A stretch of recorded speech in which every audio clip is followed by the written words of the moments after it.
రాష్ట్రంలోని బీసీ సోదరులు అన్ని విధాలుగా ఆదుకునే బాధ్యత తెలుగుదేశం పార్టీదని ఒంగోలు పార్లమెంట్ అధ్యక్షులు నూకసాని బాలాజీ బీసీ సోదరులకు భరోసానిచ్చారు. ఇక తెలుగుదేశం పార్టీ ఆదేశాల మేరకు ప్రకాశం జిల్లా గిద్దలూరు పట్టణంలోని విట్టా సుబ్బరత్నం కళ్యాణ మండపంలో నిర్వహించినటువంటి జైహో బీసీ కార్యక్రమంలో ముఖ్య అతిథులుగా ఒంగోలు పార్లమెంట్ అధ్యక్షులు నూకసాని బాలాజీ, గిద్దలూరు టీడీపీ ఇన్ఛార్జ్ మత్తుమూల అశోక్ రెడ్డి, నియోజకవర్గం పరిశీలకుడు సుధాకర్ రెడ్డి హాజరయ్యారు. ఈ సందర్భంగా వారు మాట్లాడుతూ తెలుగుదేశం పార్టీకి ఎల్లవేళలా వెన్నుదన్నుగా నిలిచింది బీసీ సోదరులేనని, ఎన్టీఆర్ స్ఫూర్తితో టీడీపీ అధినేత నారా చంద్రబాబు నాయుడు బీసీ సోదరులకు పెద్దపీట వేసి అనేక సంక్షేమ పథకాలను ప్రవేశపెట్టడం జరిగిందని, రాబోయే రోజుల్లో బీసీ సోదరులకు మరింత సంక్షేమం అందించడం ఒక్క తెలుగుదేశం పార్టీతోనే సాధ్యమని అన్నారు.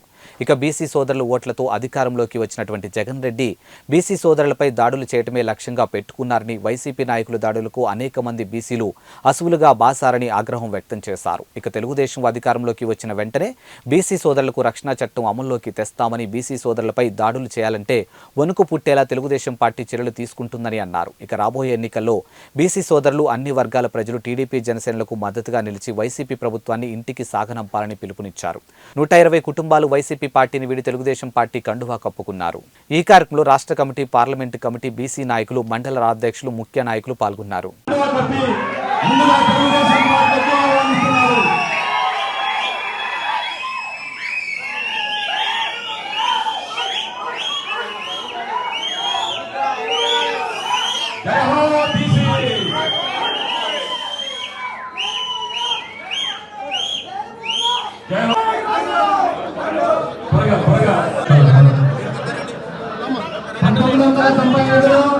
మన బీసీ కులాలు, మన బీసీ ఎక్కువ ఉంది కాబట్టి మన 139 కులాల బీసీ ఐక్యత, రాష్ట్రాన్ని పడగొట్టాలన్నా, రాష్ట్రాన్ని నిలబెట్టాలన్నా బీసీ ఐక్యత ఉండాలి. కాబట్టి మన బీసీ కులాలన్నీ గెలిపించి, అలాగే రాష్ట్రంలో చంద్రబాబు నాయుడు గారిని గెలిపించవలసిందిగా సభ సాక్షిగా రుజువు చేసినట్టుగా ఉంది.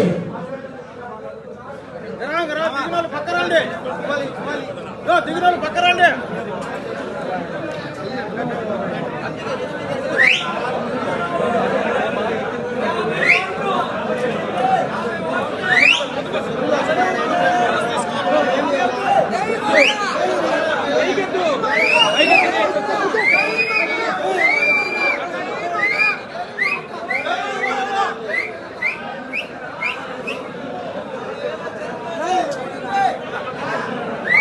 బయట ఉన్న వాళ్ళందరూ కూడా లోపలికి వచ్చి వాళ్ళ సీట్లలో కూర్చోవలసిందిగా కోరుచున్నాము.